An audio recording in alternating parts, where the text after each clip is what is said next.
For a while, members of the general public have pointed at the government for failing to solve the issue of floods in Kampala, capital city. Our terrain is having a challenge of being hills and valleys. But why has this been a persistent burden to the city dwellers? We had a green city. As we talk now, we are moving towards a concrete city. By what I mean by concrete, we are talking about the houses, the buildings, and everything that we are having. So what finally we are getting as a challenge is that we are having a lot of water flowing on surface, unlike originally where water was absorbed in those green areas. Kampala Capital City Authority has started addressing the shortfalls in the drainage system. So this was kind of an opportunity. We said, no, this financial year we need to focus on those drainage flood spots. And this is one of them, which was we have others like Kosovo in Lubaga. We are also going to construct a box structure at Usafi Market. So, because that's one of the places that has been flooded. So it is our strategy in the medium term and the short term.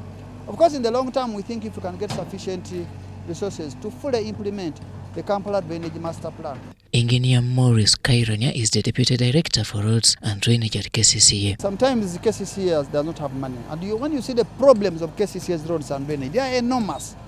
If we are going to overhaul this infrastructure of the city in terms of drainage and roads, Kcca will require almost like about 3 trillion in the next, probably, I would say, maybe 5 or 6 years. Namutete Pius is the site engineer at these spots. Yeah, on a technical perspective, the major cause of flooding was really because of the swamp encroachment.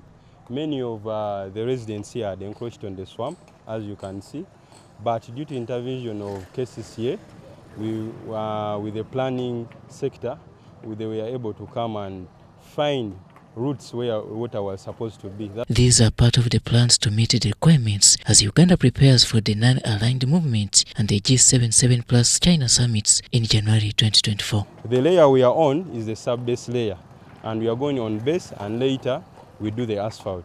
So we hope within this month, on the 22nd, we shall be able to lay what?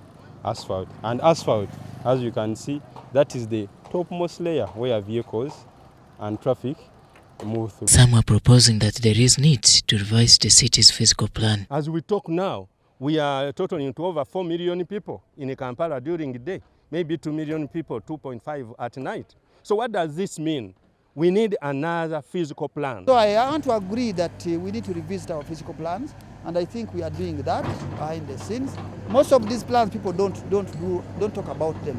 That's why for us we said, for me when I took over the job as Deputy Director Roads and Drainage, I told my ED I am going to be the spokesperson for my work. Okay?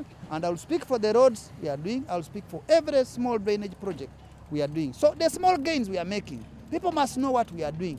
Otherwise, most of the time we are bashed that we are not doing anything. Kampala City is the face of Uganda, so such efforts will put the city and the country at the forefront. Robert Nyango, UBC News.